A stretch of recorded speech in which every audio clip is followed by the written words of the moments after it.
الله أكبر.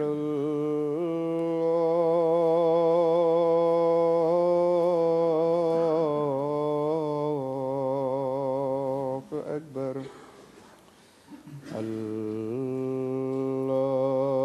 الله أكبر.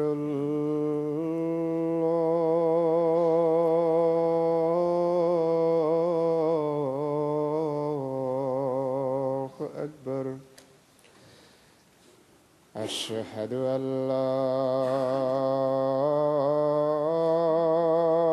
إله إلا الله. أشهد أن لا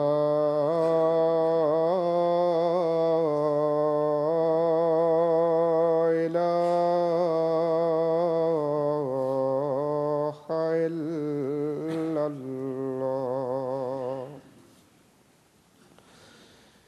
أشهد أن محمدًا رسول الله.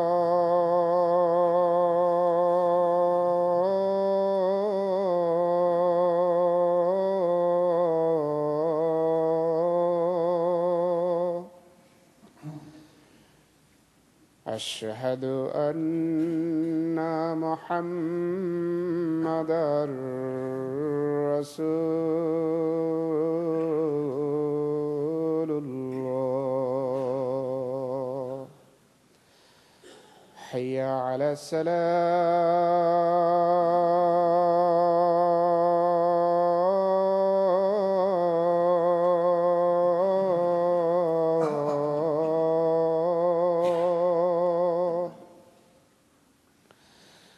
حي على الصلاة.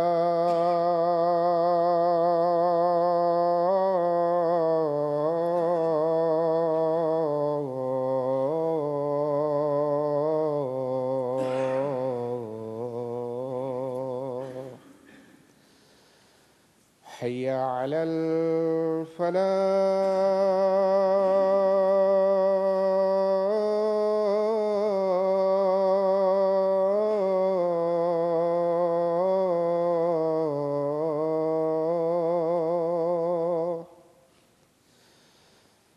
حي على الفلاح.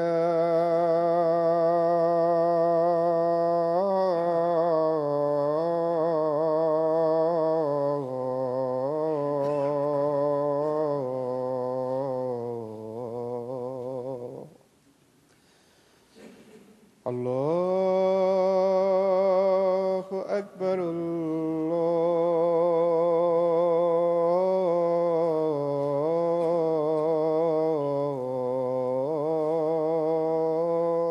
الله أكبر. لا إله إلا الله.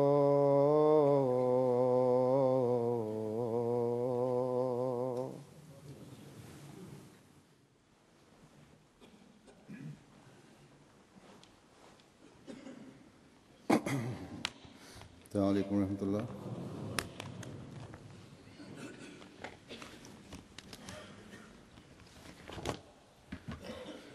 أشهد أن لا إله إلا الله وحده لا شريك له وأشهد أن محمدًا عبده ورسوله. أما بعد فأعوذ بالله من الشيطان الرجيم.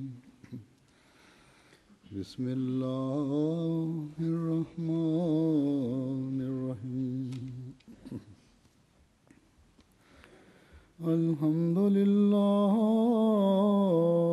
رب العالمين. الرحمن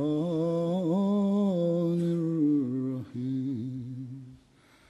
مالك يوم الدين. إياك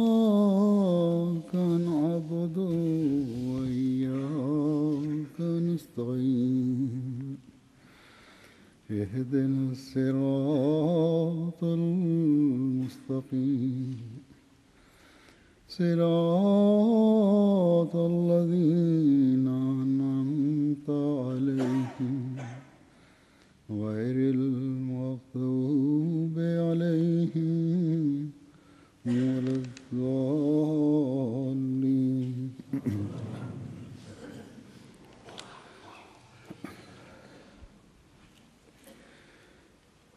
گزشتہ خطبے میں نے خدا تعالیٰ کے واسع ہونے کے حوالے سے قرآن کریم میں بعض امور اور احکامات جو بیان ہوئے ہیں ان کا ذکر کیا تھا.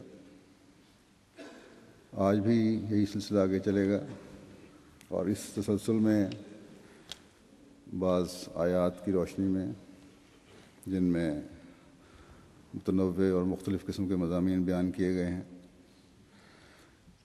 جن کا تعلق ہماری روزمرہ کی زندگی سے بھی ہے اور ہماری اخلاقی اور روحانی حالتوں سے بھی ہے، ان کا ذکر کروں گا. اللہ تعالیٰ جو اپنے وسیع تر علم کی وجہ سے ہمارے ہر علم عمل کا احاطہ کیے ہوئے ہے، اس نے یہ امور اور احکامات بیان فرما کر ہماری ان راستوں کی طرف رہنمائی فرمائی ہے جن پر چل کر ہم اللہ تعالیٰ کے وسیع تر فضلوں کے اپنی اپنی استعدادوں کے مطابق حصہ دار بن سکتے ہیں، ان کو سمیٹنے والے بن سکتے ہیں، ان سے فیض پانے والے بن سکتے ہیں اور اللہ تعالیٰ کی رضا حاصل کرنے والے بن سکتے ہیں. اللہ تعالیٰ نے اس حوالے سے ہمارے آئلی معاملات کے بارے میں بھی رہنمائی فرمائی ہے. ہمارے معاشرتی معاملات کے بارے میں بھی رہنمائی فرمائی ہے. ہماری دینی حالتوں کو صحیح نہج پر چلانے کے لیے بھی رہنمائی فرمائی ہے. ہماری روحانی اور اخلاقی حالتوں کو اللہ تعالیٰ کی رضا کے مطابق ڈھالنے کی طرف بھی رہنمائی فرمائی ہے.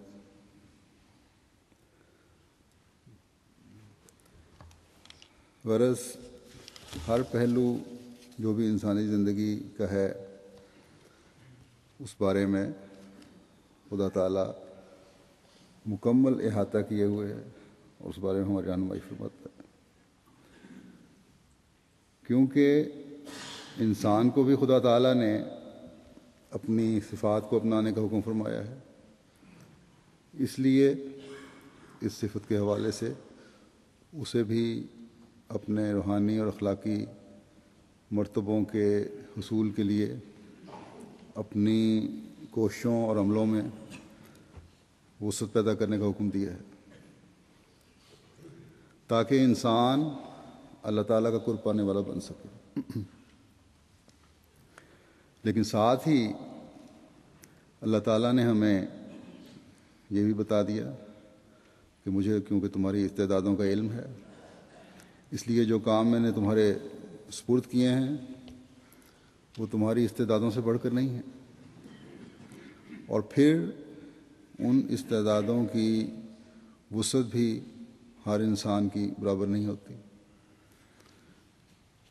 اور جب استعدادیں برابر نہیں تو پھر اللہ تعالیٰ جب حکم دیتا ہے تو اتنا ہی دیتا ہے جتنا کسی کی طاقت ہے. لیکن اپنی استعدادوں کی حدود مقرر کرنا انسان کا کام نہیں. یہ خدا تعالیٰ ہی ہے جو ہر ایک کی صلاحیتوں اور استعدادوں کو جانتا ہے. اس لیے جو بھی اللہ تعالیٰ نے احکامات نازل فرمائے اس بارے میں یہ نہیں کہا جا سکتا کہ یہ ہماری استعداد سے باہر ہیں. چھپی ہوئی صلاحیتیں اللہ تعالیٰ نے ہر انسان کو ودیت فرمائی ہیں. ان کو نکالنا، ابھارنا، سیکل کرنا، یہ ہر انسان کا کام ہے.